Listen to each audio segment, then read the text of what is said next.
My dad demanded I give my house to my sister because she has kids and I don't. I refused. Then, threatened to cut me out of his will. So I showed him proof that his beloved daughter had already cashed out her inheritance years ago, and watched his entire plan unravel right in front of him. I, a 32-year-old man, bought my first home last year. It wasn't a mansion or anything, but it was mine, a cozy little 3-bedroom house in a quiet neighborhood. I worked hard for years, saving every penny, while watching my older sister Emily, a 35-year-old woman, get handed everything on a silver platter. Our parents always favored her, but I never thought it would come to this. A few weeks ago, my dad called and asked if he could drop by. I didn't think much of it until he showed up with Emily in tow, both looking unusually smug. We sat down in my living room, and after some small talk, my dad dropped the bombshell. "Dad, your sister's been going through a really tough time lately, and we've been thinking you should give her your house," he said. I actually laughed out loud. "Do what?" I asked. Emily just sat there with her arms crossed, looking bored, like this was already a done deal. "Dad, she needs it more than you do," he continued. "You don't have a family. You don't have kids. This house is too much for just one person. She's struggling right now, and it would be the right thing to do." Now, to clarify, Emily is not struggling. She's just irresponsible. Our parents gave her a house 5 years ago, a beautiful 3-bedroom place in a much nicer neighborhood than mine. But what did she do? She sold it within a year, blew through the money on business ventures, also known as pyramid schemes, and impulsive spending, and has been living off our parents ever since. And now they wanted me to clean up her mess again. "No, absolutely not," I said. Dad's face turned red. Emily scoffed. "Ugh, I knew you'd be selfish about this," she said. "Me, selfish?" I replied. "I bought this house with my own money. I didn't get a free house handed to me and throw it away." "Dad, watch your tone," he said. "She's your sister. You have a responsibility to help her." I couldn't believe what I was hearing. It was their responsibility to enable her, and now that they were running out of ways to bail her out, they expected me to sacrifice everything I worked for. Then Dad pulled out his trump card. "If you don't do this, don't expect to see a cent from me when I'm gone," he said. "I'll cut you out of my will." Oh no. At this point, I was done playing nice. I stood up, walked to my office, and pulled out a neatly organized folder from my filing cabinet. When I came back, I dropped the paperwork on the table in front of them. "Go ahead, cut me out," I said, "because guess what? Emily's already taken her inheritance." Dad blinked. Emily went pale. "That house you gave her, the one she sold for cash, that was worth more than anything left in your estate," I continued.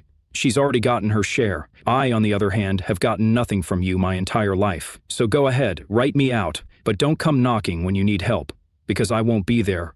Silence. Dead silence. Emily's jaw clenched. Then Dad snapped. "How dare you throw that in our faces after everything we've done for you?" I let out a bitter laugh. "Everything you've done for me?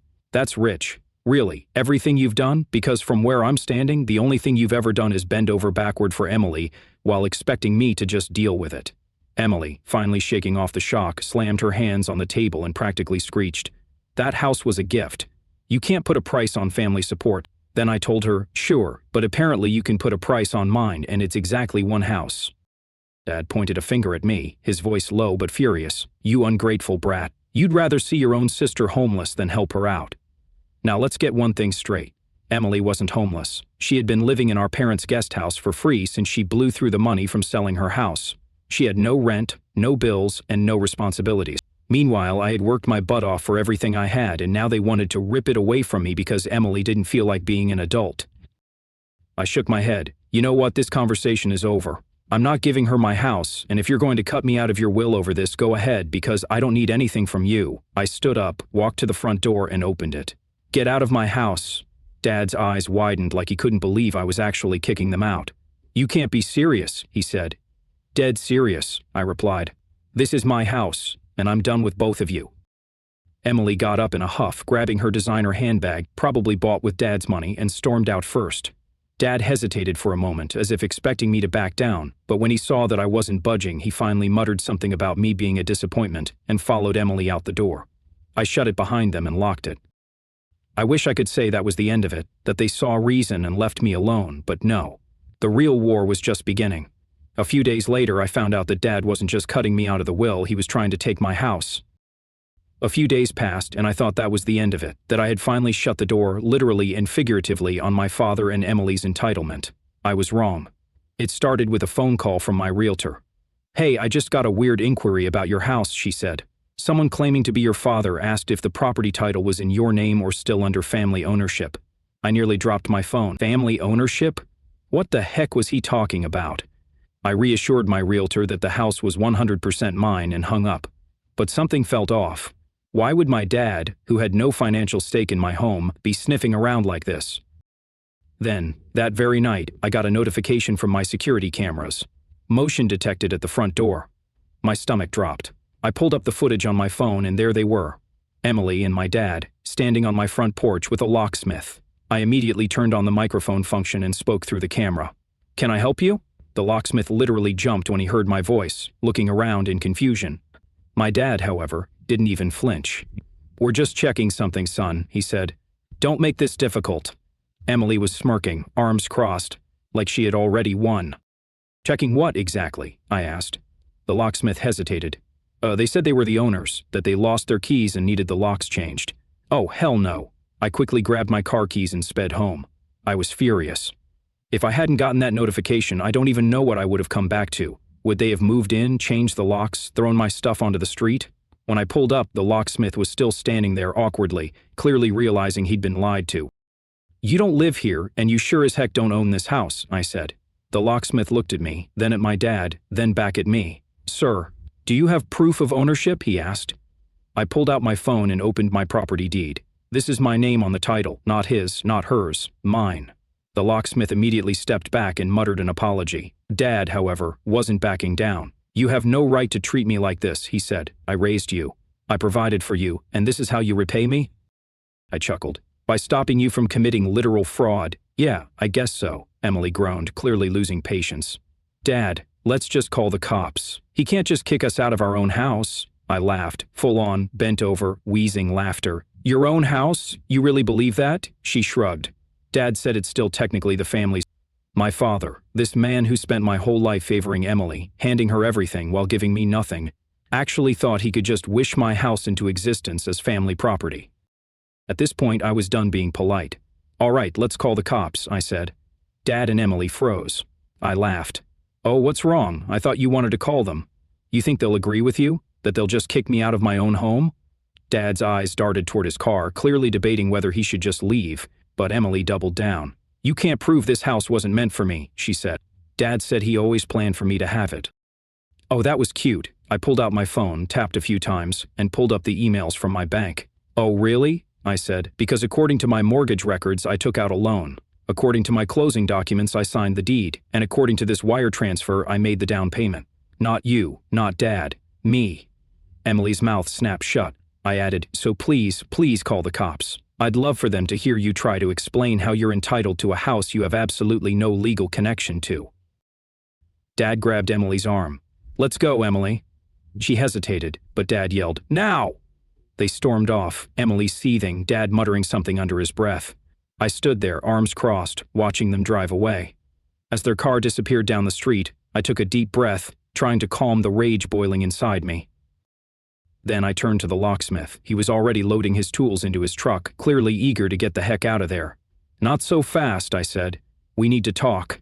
He flinched, but tried to play it cool. "Look, man, I didn't know." "You didn't know? That's your excuse?" I asked. He sighed, rubbing the back of his neck. "They told me it was a family home and that they'd lost their keys. It happens all the time. People get locked out." I cut him off. "And you didn't think to check? No ID, no proof of ownership, just some random guy saying, 'Yeah, I totally own this place and you're ready to start drilling.'" He had the nerve to look annoyed. "Look, I don't need this. I didn't even start working yet." "Oh, hell no," I said. "You showed up at my house, you pulled out your tools, you were about 5 seconds away from breaking in." He held up his hands. "I get it, okay? I should have asked for ID first." I took a step closer. "Damn right you should have. If I hadn't caught you, you would have changed my locks for 2 people who were about to illegally move into my house." He sighed loudly, like he was the one being inconvenienced. "Fine, I'll be more careful next time. Are we done?" I narrowed my eyes. "Not even close. Give me your business card." That got his attention. "What?" he asked. "Because I want the name of the company that almost helped my dad commit fraud," I replied. His jaw tightened. "Come on, man. I didn't know. I was just doing my job. And your job requires verifying ownership before drilling into someone's door, right?" I said. Silence. I held out my hand. "The card. Now." He let out a frustrated breath, yanked a card from his pocket, and slapped it into my palm. "Thanks," I said. "Oh, and by the way, if I ever catch you trying to break into my house again, I won't just be having a conversation, I'll be calling the cops." He muttered something under his breath, climbed into his truck, and peeled out of my driveway. I looked down at the card. Time to make some phone calls. I walked back inside, still gripping the locksmith's business card. My heart was pounding, not from fear but from sheer rage. Dad and Emily had actually tried to break into my house. Not just manipulate, not just guilt trip, break in. I needed to make a few calls.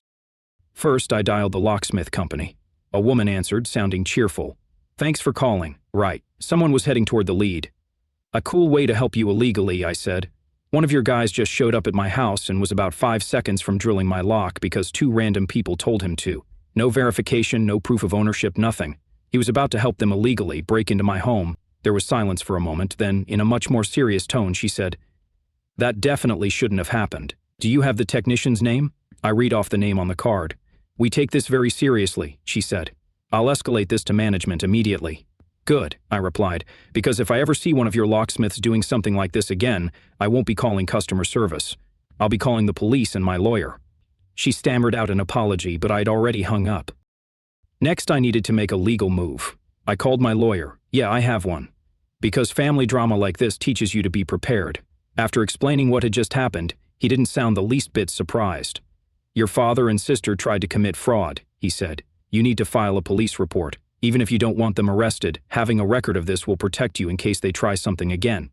He was right. They weren't going to stop unless I made them stop. I grabbed my keys and drove straight to the police station. I walked in, still gripping the locksmith's business card like it was evidence in a murder case. My mind was racing. I didn't want to get law enforcement involved in family drama, but Dad and Emily had crossed the line. Approaching the front desk, I took a deep breath. "I need to file a report," I said. "My father and sister just tried to break into my house." The officer at the desk raised an eyebrow. "Do you have proof?" I laid it all out. The locksmith's involvement, my dad and Emily's entitlement, how they had almost gotten inside. I even showed him the security footage from my phone, which clearly captured my dad standing by while the locksmith prepped his tools. The officer nodded. "Yeah, that's definitely an unlawful entry attempt," he said. "You're the legal owner of the house, right?" I pulled out my paperwork. "My name's the only one on the deed," I said. He studied it for a moment, then looked back at me. "We can file this as an attempted unlawful entry. Since they didn't actually break in, it's not full-blown trespassing, but if they try this again, they're looking at serious charges." That was exactly what I needed. A paper trail. After signing the necessary forms, I walked out of the station feeling lighter, but I knew this wasn't over. Sure enough, my phone buzzed the second I got in my car. It was Dad. I let it go to voicemail. Seconds later, Emily's name popped up on the screen. I ignored her too. A minute later, a text from her came through.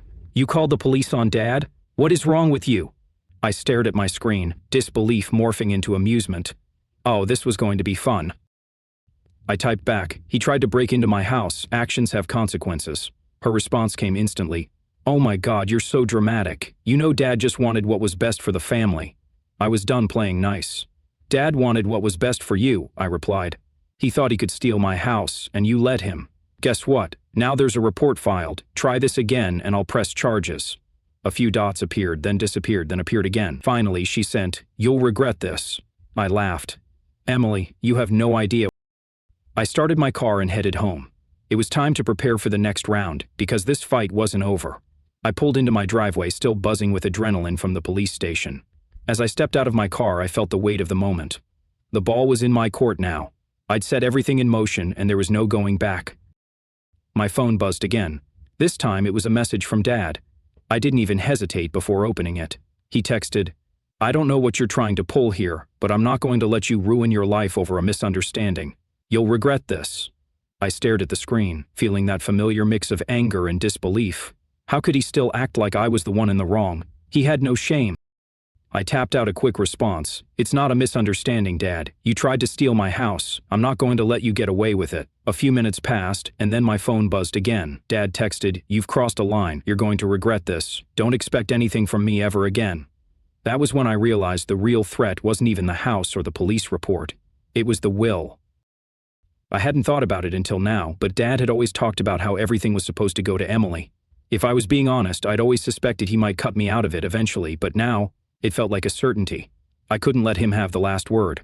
I called my lawyer. "Hey, it's me again," I said. "Can we talk about my father's will?" The lawyer was quick to respond. "Do you think there's a way to ensure that my share of the inheritance is protected?" I asked. "I'm worried about Dad making changes behind my back, especially with all the threats he's making." There was a pause on the line. "We can look into that," he said. "You have a right to your inheritance, and if he's been making threats or pressuring you, it's possible to make sure those changes don't go through. But we'll need to take action fast, especially if he's already started manipulating Emily." I hung up, feeling a surge of determination. I wasn't going to let them win this.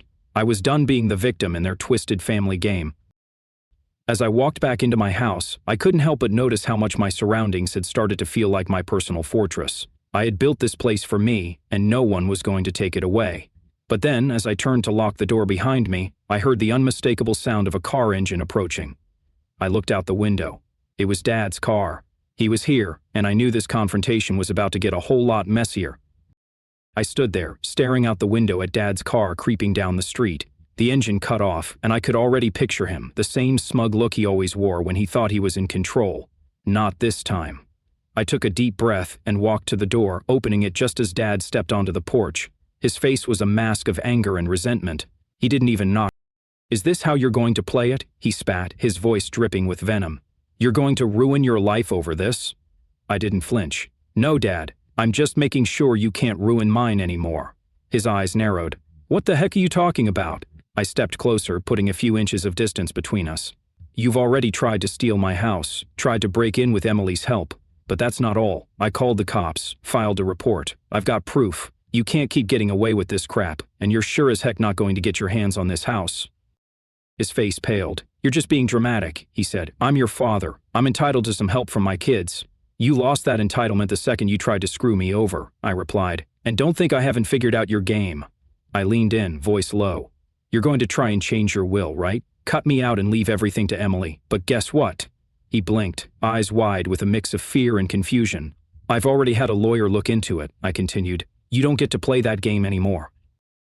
I smiled, a cold, vindictive smile. "If you try to make any changes to your will now, I'll contest it. I've got the paperwork, and I'll make sure the court knows exactly what you tried to do." His jaw clenched. "You think you can just stop me?" "You're nothing without me," he said. I shook my head. "No, Dad, I'm something without you. I've built my own life, and I don't need you or your toxic control to survive." He stood there, fuming, but I could see the panic in his eyes now. The realization was hitting him that I wasn't the gullible child he could manipulate anymore.